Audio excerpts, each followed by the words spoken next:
ஏன்னா பெயின் இருக்குன்னா ஒவ்வொருத்தருக்கும் ஒவ்வொரு வகையில பெயின் இருக்கும். பெயின்ன்றது காமன். எதனால அவங்களுக்கு பெயின் வருது?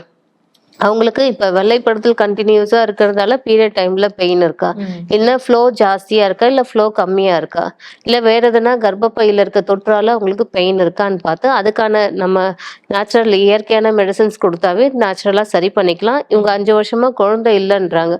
அவங்களுக்குள்ள அண்டர்ஸ்டாண்டிங் ப்ராப்ளம் இருக்கு. தாம்பத்தியம் எந்த அளவுக்குல இருக்கு? நம்ம அதுக்கு எதனா மெடிசன்ஸ் கொடுத்தாதான் சரியாகுமான்றத நம்ம பார்த்து குழந்தையின்மை பிரச்சனையும் சரி பண்ணிக்கலாம். அவங்களுக்கு பீரியட்ஸ் டைம்ல வரக்கூடிய வயிறு வலி சம்பந்தப்பட்ட பிரச்சனையும் சரி பண்ணிக்கலாம். ஏன்னா இவங்க 5 வருஷம் இவ்வளவு நாள் டிலே பண்ணணும்னு அவசியம் இல்லை. அந்த காலத்துல கல்யாணம் பண்ணீங்கன்னா ஒவ்வொரு வீட்லயும் 10 குழந்தை 5 குழந்தை கூட இருந்தது. இப்பெல்லாம் கல்யாணம் பண்ணா ஒரு குழந்தை எதிர்பார்க்கறதே பெரிய விஷயமா இருக்கு. அப்பெல்லாம் இன்ஃபர்டிலிட்டின்றது ஹாஸ்பிட்டல் கிடையாது.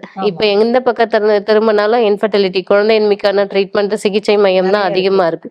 அப்பெல்லாம் கருத்தடைன்றது கவர்மெண்ட் வாலண்டியா போயிட்டு கருத்தடை பண்ணியே ஆகணும்னு மூவ் பண்ணாங்க.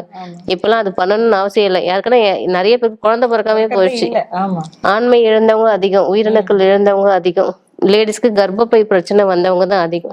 ஏன்னா அதுக்கான இப்ப ஹாஸ்பிட்டல் தான் அதிகமாச்சு வச்சு நேச்சுரலா குழந்தை பிறக்கிறன்ற தன்மை இப்ப எல்லாமே போச்சு. ஏன்னா அந்த அளவுக்கு உணவு முறையும் மாறிச்சு. மக்களுடைய சரியான முன்னோர்கள் பயன்படுத்தின எதுவுமே இப்ப இவங்க பயன்படுத்துறது இல்லை. உணவு முறைகள் ஆகட்டும், வழக்கங்கள் ஆகட்டும், அவங்க எப்படி வாழ்ந்தாங்கன்றதை யோசிச்சாவலே இப்ப இருக்க வாழ்க்கை முறையை அவங்க சரி பண்ணிக்கலாம்.